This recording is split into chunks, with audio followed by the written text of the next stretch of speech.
When I was younger, school was simple.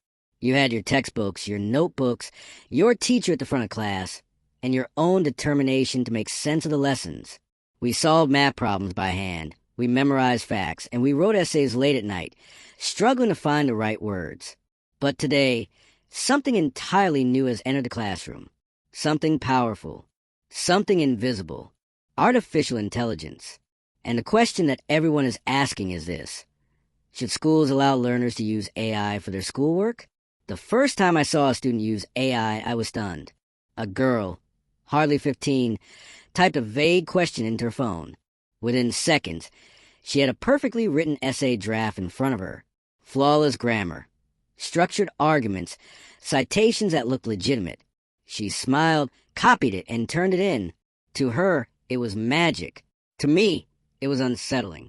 I asked myself, was this learning? Or was this the end of learning as we know it? AI is not just another calculator or dictionary. It's something much more. A calculator gives you answers, yes, but only to questions you understand enough to ask. A dictionary defines a word, but it cannot write your poem. AI, on the other hand, doesn't just give answers, it creates. It can write essays, solve equations, draft research papers, even compose music. It mimics intelligence so well that, for the first time, students don't just have tools. They have something that can think with them, or even for them, and that raises fears. Teachers whisper to one another that AI is just another form of cheating. If a student hands in work generated by a machine, what have they actually learned? Did they understand the problem, or did they simply let the algorithm do the thinking? What happens to curiosity, to struggle, to failure, the things that truly shape education, if everything is handed over to a glowing screen? But then, there is another side to the story. Imagine a boy who struggles with dyslexia, words swimming on the page, every essay a mountain too steep to climb. With AI, he can dictate his ideas and watch them form into coherent sentences. Suddenly, his creativity has a voice. Or think of a girl in a small town with few teachers, limited resources, and no one to explain advanced concepts to her. With AI, she can have a tutor that never sleeps, one that explains the same idea 10 different ways until she finally gets it. For students like these, AI isn't a cheat. It's a lifeline. The debate is not simple. On one hand, we fear the death of originality. On the other, we see the birth of opportunity. Should we really close the door on a tool that could level the playing field for millions of learners, simply because some might misuse it? Or should we embrace it, guiding students on how to use it wisely, rather than pretending it doesn't exist? Think about the history of education. When the printing press was invented, some argued that it would make people lazy, that memorization would die, that true knowledge would vanish because books would do the remembering for us. When calculators were introduced in math classes, many cried that students would forget how to add, subtract, or multiply. And yet, we adapted. We didn't stop teaching arithmetic, but we let calculators handle the tedious steps so students could focus on higher-level thinking. Perhaps AI is just the next step in that same journey. But let us not be naive. AI is not perfect. It makes mistakes, sometimes glaring ones. It can give convincing but false information. A student who blindly copies its output without understanding could fail spectacularly. Worse, it can strip away the human element of learning. There is something about wrestling with a problem, about the frustration of not knowing, about the joy of finally figuring it out, that no machine can replicate. Those struggles shape resilience. They build critical thinking. If students outsource all of that to AI, will they become passive consumers instead of active thinkers?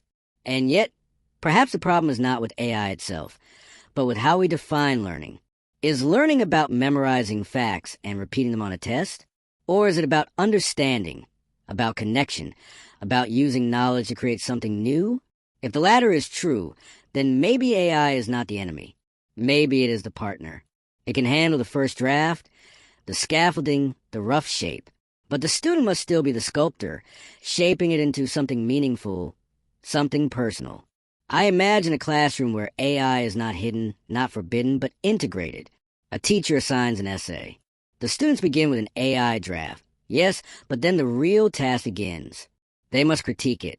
They must find its flaws, challenge its arguments, add their own experiences. AI gives them the clay, but they mold it into art. In this way, the tool doesn't replace thought, it provokes it. But here's the danger. Such an approach requires guidance, structure, honesty. If schools simply allow AI without rules, then yes, students will take the easy path. They will copy, paste, and learn nothing. The tool will become a crutch, and education will crumble. But if schools ban AI entirely, students will use it in secret, in shadows, without learning how to think critically about it. Either extreme is dangerous. So what is the answer? The answer is balance. We cannot ignore AI, because it is already here. Students will use it, whether teachers approve or not. But we cannot surrender to it either, allowing it to do the work of young minds. We must teach students not just how to use AI, but how to question it, how to improve upon it, how to recognize its limits. In this way, AI becomes less of a cheat and more of a collaborator. In the end, the question is not really about whether schools should allow learners to use AI for their schoolwork. The real question is, what kind of learners do we want to raise? If we want obedient scribes who memorize and repeat, then yes, AI is a threat. But if we want thinkers, creators, innovators, then AI could be the spark that ignites their potential. Picture the future.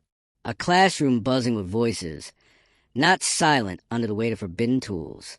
Students questioning AI, debating with it, pushing back against its flaws, and then pushing themselves further. Education evolving, not collapsing. In such a world, AI does not steal the purpose of school. It expands it. So should schools allow learners to use AI? Perhaps the better way to ask is, can schools afford not to?